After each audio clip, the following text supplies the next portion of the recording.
When you first think of Guilin, it probably brings to mind the limestone hills and Lijiang River that you'll find on the back of the 20 RMB note. But it's also one of the first and most developed tourist regions in China, so it has plenty more to offer. Join us as we discover the adventure, scenery, and culture in Guilin. Welcome to Travelogue. I'm Michelle Lin.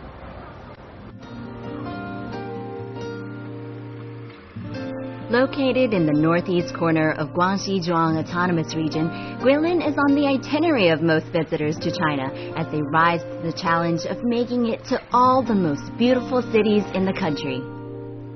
Renowned for its scenery of limestone hills and waterways, this picturesque city is generally packed with tourists, so it's no wonder that the main industry here is tourism. Now, I hear the tour guides in Guilin could speak more foreign languages than their counterparts anywhere else in the country, so they can explain to their guests in any number of languages that in Chinese, Guilin means Forest of Osmanthus, a name that obviously comes from the sweet osmanthus trees that fill the city with their perfume, especially in October when the flowers are in bloom. It's a great time to visit, but rest assured, even if you come at a different time of year, you'll still get the same sense of serenity.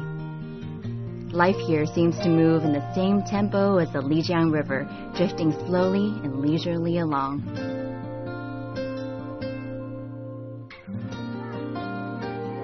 One of the most recognizable symbols of Guilin is the iconic Elephant Trunk Hill in the south-central downtown area. Rising at the confluence of the Li and Peach Blossom Rivers, Elephant Trunk Hill was originally called Li Hill, then Yi Hill, and Chenshui Hill. But over time, its resemblance to an elephant dipping its trunk into the river gave rise to the popular name used today.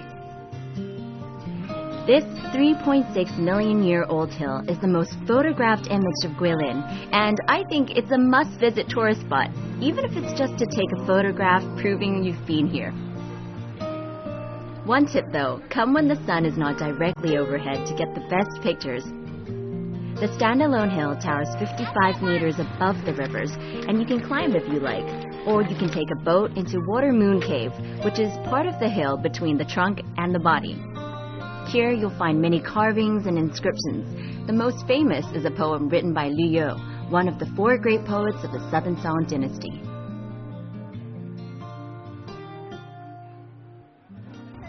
At the tail end of the Elephant Hill, you'll find a wine storage room that's been here over 1,000 years since the Tang dynasty.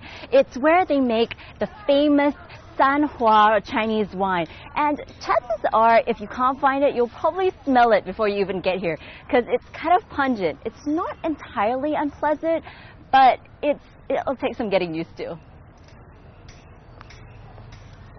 Time for a closer sniff. In Guilin, there are three culinary delights: Guilin chili sauce, which is used in much of the local cuisine, fermented tofu, and the city's pride and joy, Guilin Sanhua rice wine, a brand of baijiu or white liquor. Baijiu is generally characterized by its fragrance and flavor, and Sanhua is particularly famous for its fragrant herbal infusion. Sanhua's vault-like fermentation room is only open once a year during Spring Festival, but if you visit, you'll be able to smell it all year round. Now, as with all other baijius, Sanhua has a strong alcohol content of 55 to 57%, so go easy. Much like your first heartbreak, you'll never forget the burn after your first taste of baijiu. So I was told that in the old days, you'd find one of these things, well, much larger versions of it, in most courtyard homes. And it was a drinking game, very popular with scholars and poets. So what would happen is, people would stand at different corners, and they'd place a glass into the water, and wherever the water pushed the glass, that person would have to recite a poem and then drink.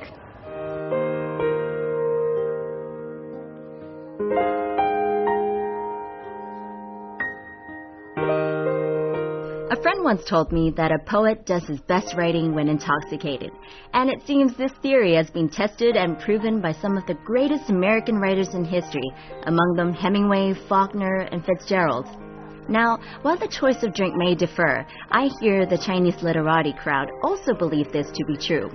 Back then, drinking wasn't considered a social ill. The early Chinese writers and artists thought drinking was an elegant way of passing time. They even developed drinking games to test each other's knowledge of history, literature, music, and poetry. Now, Guilin has been a place of inspiration for poets and artists throughout history, and I'm guessing that Sanhua rice wine had a part to play in it. Nowadays, you'll find works by some of China's greatest poets immortalized in the caves of the limestone hills. Inspired by the poets, I walked down to a learning institution known for its long and vast history.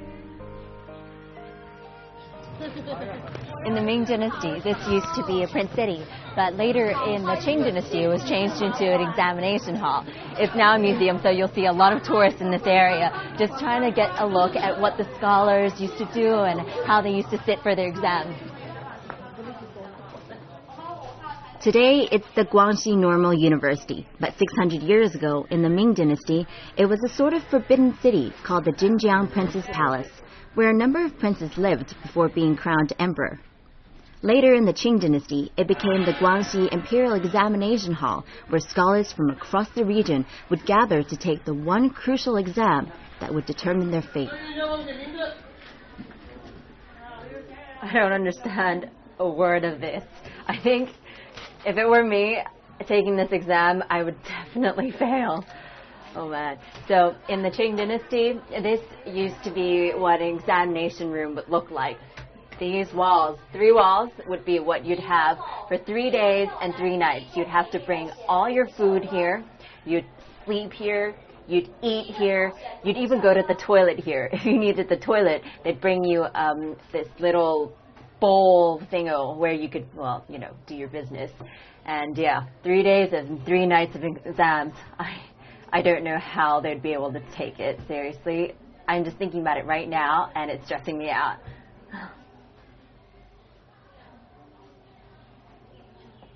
Did you know that they spend 3 days and 3 nights in this room?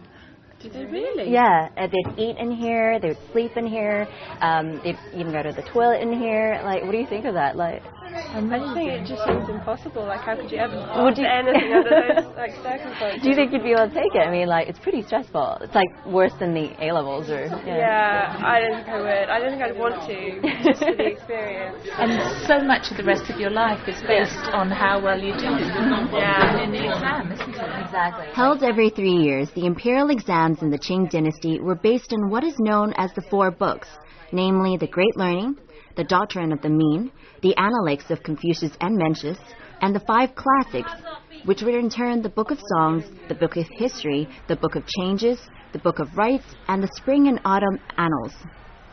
In the examination, the scholars would have to follow a rigid essay form and structure to write what was called the 8-part essay, in which no liberal ideas were tolerated. Now, most of the candidates were from well-to-do backgrounds. This was partly because studying took up a lot of time and hiring tutors was costly. However, any man, regardless of social status and age, was entitled to sit the examination, so you can just imagine how many had to go intent on gaining upward social mobility. Though anyone caught cheating was immediately punished with their lives.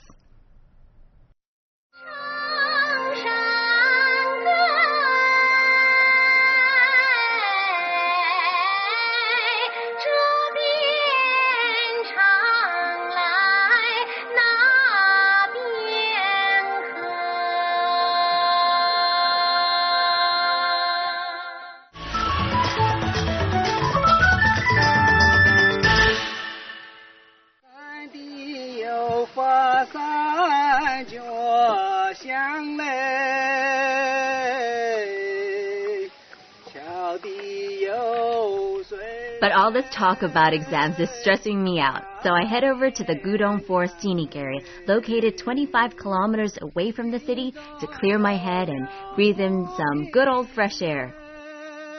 The forest here covers an area of 1,000 acres, and that's sure to guarantee the quality of air I'm searching for.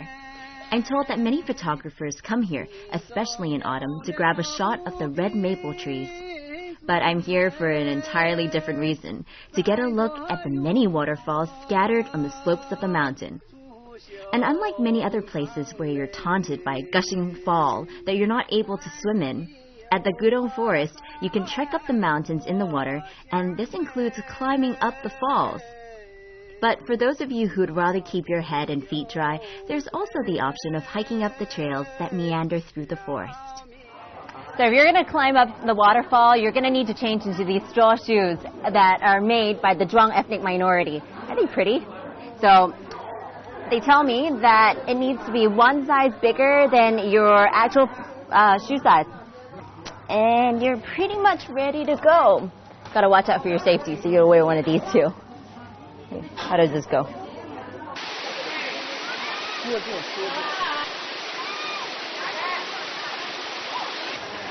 You know how I said earlier that I was going to climb up a waterfall? Well, I really meant it. My first time, this is me going up the waterfall. Woo! Very excited!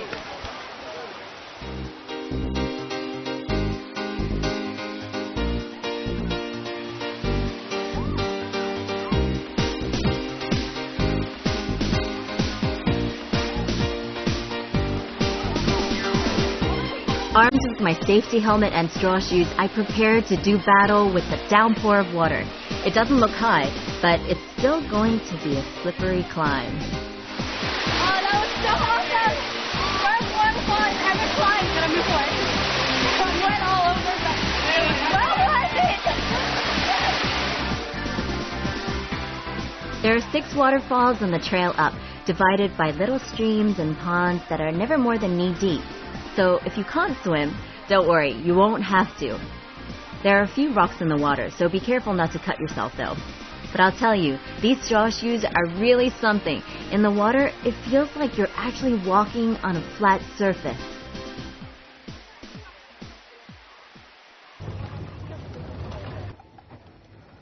You know, most people think that Guilin is just a traditional place where you enjoy the mountains and water and the scenery. But what they don't know is that there's an awesome sculpture park here, and it exhibits more than 200 pieces by international artists. So it's pretty awesome. You can either take a walk around or, ride a bike or, do what I'm doing and grab yourself one of these buggies. Guilin is a city that's famous internationally. It may not be as cosmopolitan as Beijing or Shanghai or as commercialized as Guangzhou or Shenzhen, but it's a place that's beautiful and peaceful, a place where you'd want to plant your roots and leave your mark. Well, that's just what several internationally renowned artists have done at Yizhi Paradise, perhaps as an excuse for them to return. Yizhi Paradise is a large-scale sculpture park that opened in 1996, featuring works by international and Chinese sculptors. The park started as a place that would hopefully inspire future generations of artists. The owner's idea is to make a cultural bequest of standing freeforms surrounded by nature, integrating modern styles into the timeless backdrop of Guilin scenery. I think the cool thing about this place is that it still maintains a lot of Guilin's characteristics, amidst the park and everything in the background, you'll be able to see the mountains that Guilin is actually famous for.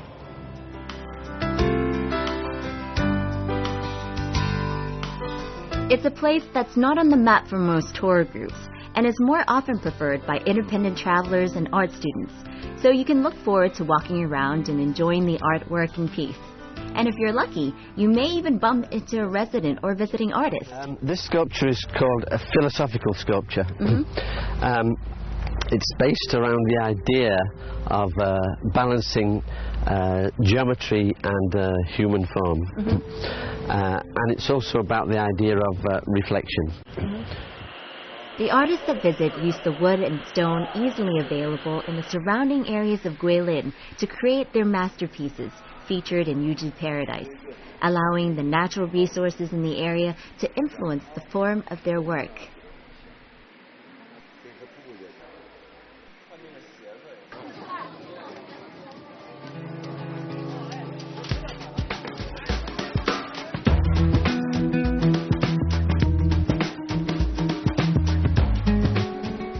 While the scenery of Guilin is spectacular by day, I've heard that at night there's an equally amazing yet wholly different experience.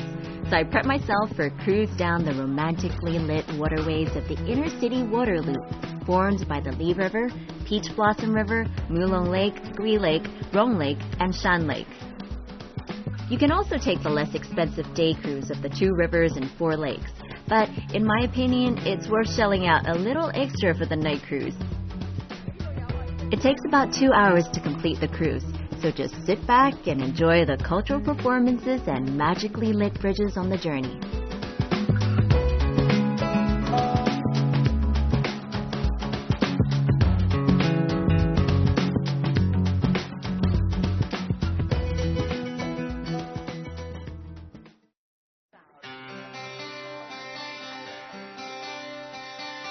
A trip to Guilin isn't complete without sidetracking to Longsheng County to see the Longji, or Dragon Spine Rice Terraces.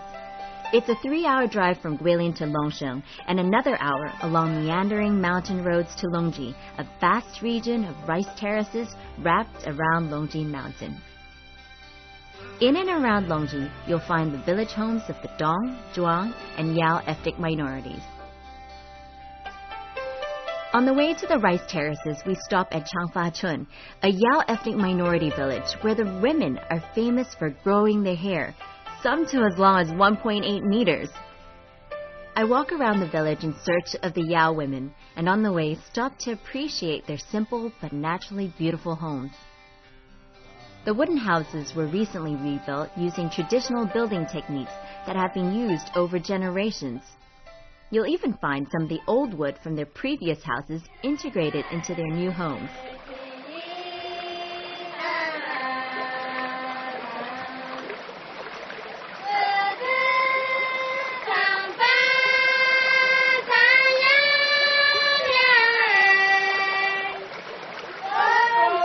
The Yao people believe that the longer a woman's hair, the longer her life expectancy. It's said a Yao girl's hair belongs to her parents, and later on in life, as a coming-of-age ritual, she cuts her hair to signify a new start in life. This is when her hair finally belongs to her, but still, she's not allowed to show it off. 你头发很长，是真的吗？是真的。哦，你是在小孩之前留的是吗8岁留到18岁剪一次，剪要如果这段时间要剪多长？剪1米多出来。你可以摸一下吗？可以，好，谢谢。Wow, her hair is so beautiful. So the Yao ethnic minority only cut their hair once. The women only cut their hair once in their lifetime when they're 18 years old. And they cut about a meter off. I mean, I don't even have a meter of hair here. So beautiful. Okay. 这是阿妹，有一个结了婚有小孩了，像这个发起这个，就是有这个发髻，就是生了，哎，像我这个就是生了小孩，就有这个发髻，像这个就是结了婚还没生小孩，哦，这头型。哦，如果没结婚呢？没结婚也是这个头型，就用那个一张布包起来。哦，但是不可以给人看的。哎，对。 In the Yao tradition, a woman's hair is sacred, and she will keep her hair covered outside of her home from a young age. It's not until she's married that she will unveil her hair for the first time to her husband. After she's married, she'll expose it and wear it piled flat across her head. When she has children, she'll pile her hair and knot it towards the front of her head. All of which means it's easy to determine the marital status of a Yao woman just by looking at how she wears her hair. I can't imagine what they must have thought when they saw my short crop. If you come here, you can even take part in a mock traditional Yao marriage, which amused the locals immensely.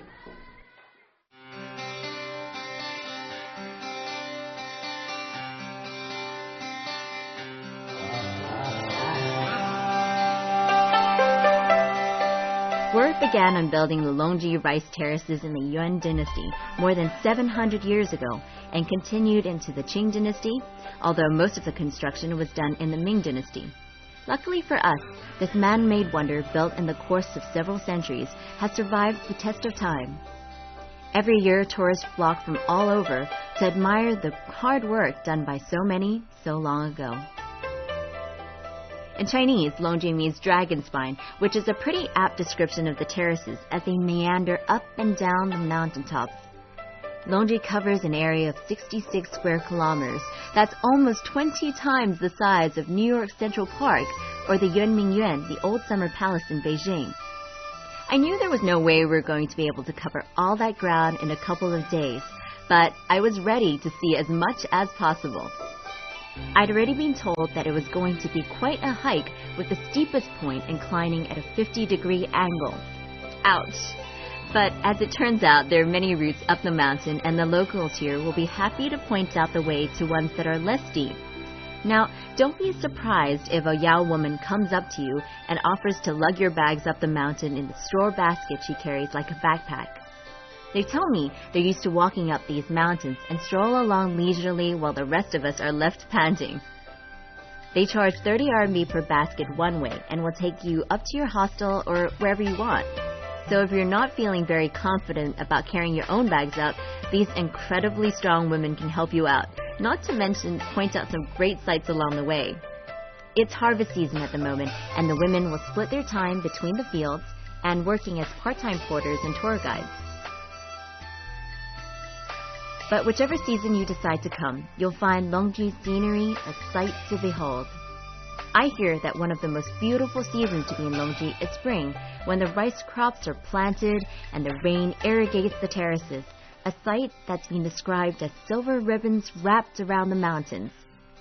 When the sky is reflected off the water surface, apparently you'll really get a sense of the grandeur and majesty of the landscape. Every year around mid to late September, the Longsheng Cultural Festival takes place here, lasting a month until the end of harvest season. Many tourists come here at this time for the harvest celebrations and cultural performances by the Yao ethnic minority.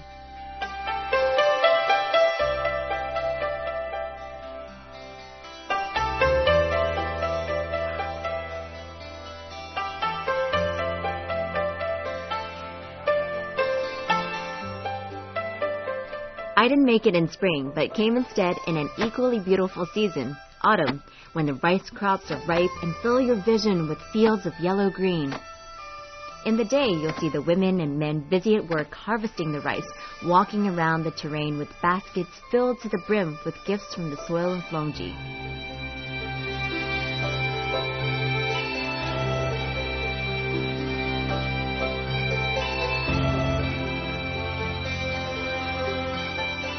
But every night over the harvest festival period, rows of oil candles made of animal fat light up the terraces, twinkling like stars in a sky that's fallen to earth. Amateur and professional photographers alike will trek along the dark trails of the terraces, torches in hand, to capture the scene. So make sure you go before sunset to land a good spot. But be it day or night, the more enthusiastic photographers will be there long before.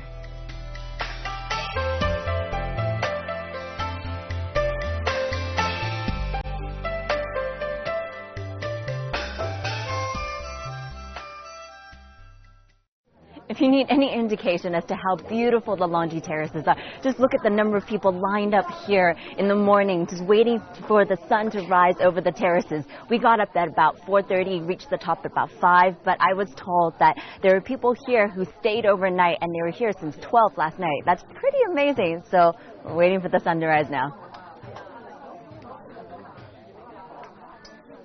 The top of the mountain echoes to the sounds of chattering tourists, all cheerful despite the early morning wake-up call. It's a little chilly out, but no one seems to really mind. I'm guessing most of them have already battled the hour-long hike up the mountain, so sitting here waiting is nothing in comparison. Tourists flock from near and far just to watch the beautiful sunrise. But for those of you who'd rather not hike up the mountain in the early hours, consider staying overnight at one of the inexpensive village hostels or homestays dotted across Longji.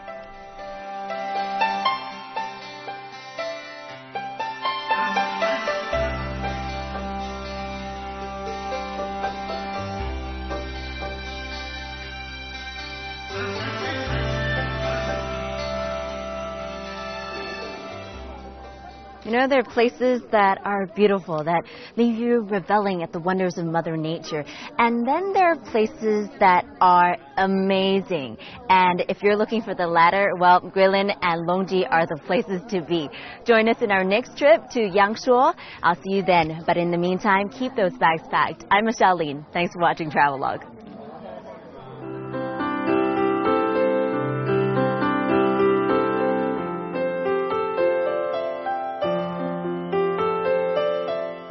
Of Guilin County by exploring the wonders of Yangshuo, a small town with a large community of international residents and scenery that's known as the best in Guilin. Not sure that's possible after Longji? Well, we'll have to see. Join me then.